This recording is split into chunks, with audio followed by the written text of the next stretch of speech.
another video.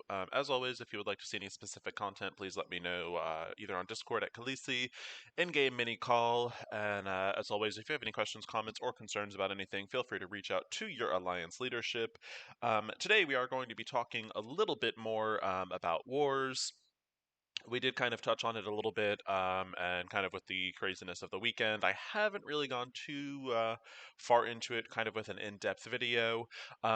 So, a couple things. First and foremost, great job everyone on Ultimus 5. We are literally just 5 nodes away from 100%. So, good job everyone. That's some great teamwork, cooperation. And kind of in the spirit of that, we are going to talk about Alliance Wars.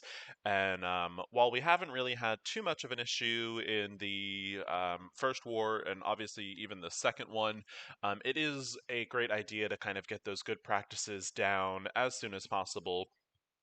So first and foremost, we do want to kind of talk about marked rooms, and in those marked rooms, kind of what you should be attacking. So your alliance leadership has the ability to mark rooms, and that is kind of our suggested attacks. So just kind of going in, I'm going to go and just mark a room real fast just so you can kind of see the effects of it. Now this is obviously, taking a look at this, this is an alliance with just a little bit more oomph than the first one we faced. So I'm going to actually mark up 2 rooms right here. So I am going to mark this room right here. And I'm also going to mark this room here. So what you should be looking at when you are coming in to choose where to attack, look for these rooms with these little red circles. Your alliance leadership is marking these because they are good places to attack. As we do advance in these wars, the fights are going to get a little harder, and you are going to see the starts of actual teams versus just these default teams. And this will just kind of be a continued practice, is we will try to mark out the easiest rooms to do. We want to obviously take as many rooms as possible. Every time you take a room, you are going to get the point value that goes with that associated room. So just looking at these two, I would know I would want to either attack one of these 2 rooms. Now, those are the circle indications as far as the rooms. I'm going to mark this room real fast, just so you guys can kind of see. If you are running into a situation where a room is marked and there are 2 teams in that room, you want to look for the room that is essentially kind of highlighted in red. It is not obviously the easiest to see because of this stupid orange and red background.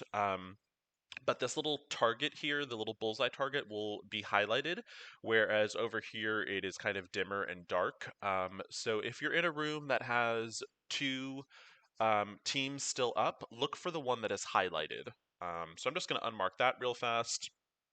And now I'm going to go in. I do have 4 attacks. You should be trying to do all 8 of your attacks a day. And this is going to be throughout the course of the war, so 24 hours.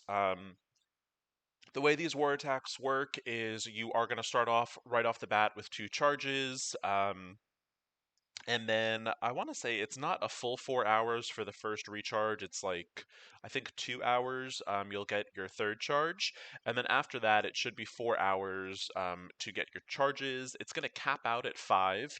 And then once it's at 5, you actually don't continue to accrue any war points. So you want to make sure you use that war energy. So it's at least always at 4.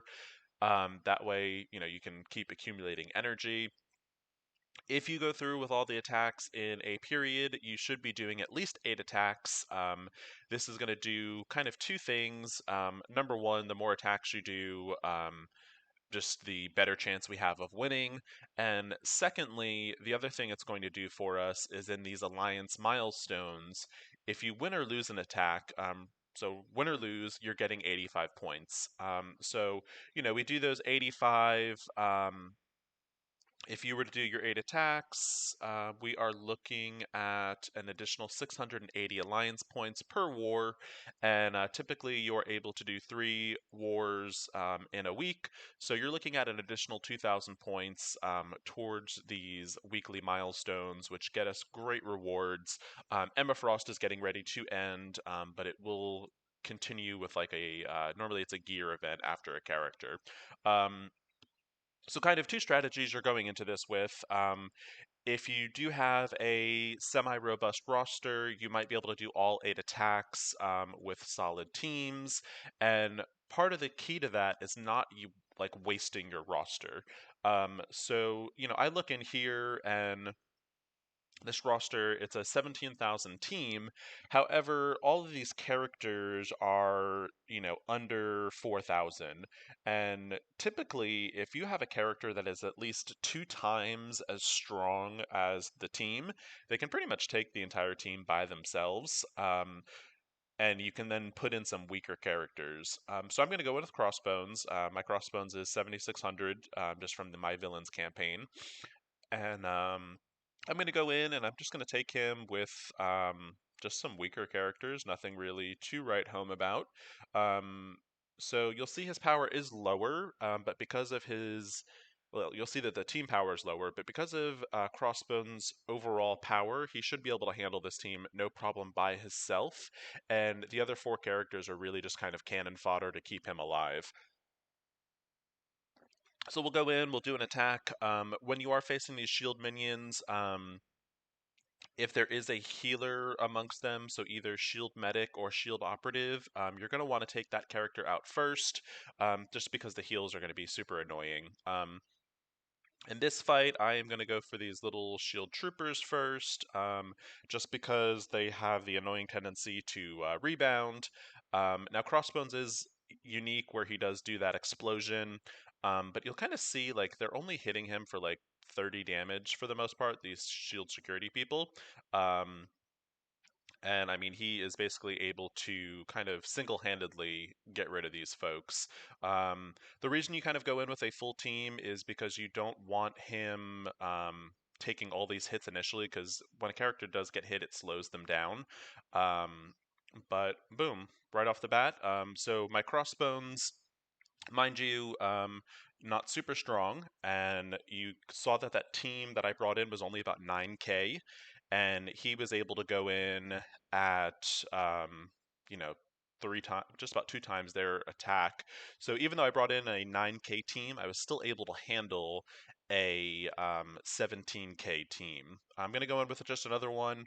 Um, Now, if you are bringing in a character, say like Minerva, well, let's just not just say Minerva in case you don't have her, but if you're bringing in a healer, you're going to want to bring in a secondary character. So in this case, I've got 16,000. I'm just going to bring in some cannon fodder, and boom, this should be a super quick, easy fight. And that's kind of just the mentality you want to go in. That way, I have a full roster of, I think I'm up to about 48 characters, but a majority of those characters, because of the direction I've taken the game and how focused I am on certain aspects, I don't have the most robust roster. So I probably maybe only have about 10 characters that are kind of in a beefy position. So this is how I'm able to make the most out of those 10 characters. Because, in theory, if I was to take those 10 characters in, I mean, that would only be, roughly 2 teams. And I still want to be able to do my 8 attacks. So it's kind of about attacking smarter. And that's what I'm doing here. So I am taking my stronger teams and breaking them up a little bit. And I would say with these generic shield teams, if you do have a single character or two that is at least double the strength of these generic shield characters, so they're all around 3K. So if you go in with 2 characters that are at least 6K, you should be able to defeat the entire team, and then just bring in 3 more characters just to kind of take some of the heat off of your stronger characters. And that's kind of how I'll be able to do all 8 of my attacks, even with a tiny roster. Um, and we will finish this fight up real fast. I'll kind of go over an overall highlighted little section and just kind of recap everything. But the main takeaways from this is, please attack the rooms we are marking. Once you are going into a marked room, make sure you're attacking the right side. Um, Very early on, it's kind of about revealing rooms. And the kind of goal is we are looking to reveal those high pointed rooms. So, very early on, you might only see us marking out one side of a room. And that's just because we want to see what's underneath that room. And I'll just kind of show that real fast on the screen, just so it kind of makes a little more sense. Um, so, like, hypothetically, when we have this targeted, we have this targeted because we want to see what's underneath it. And once we clear that side, we were able to go down here. And then we cleared this side and we were able to see down here. So that's just kind of our thoughts behind that. Hopefully all of this makes sense.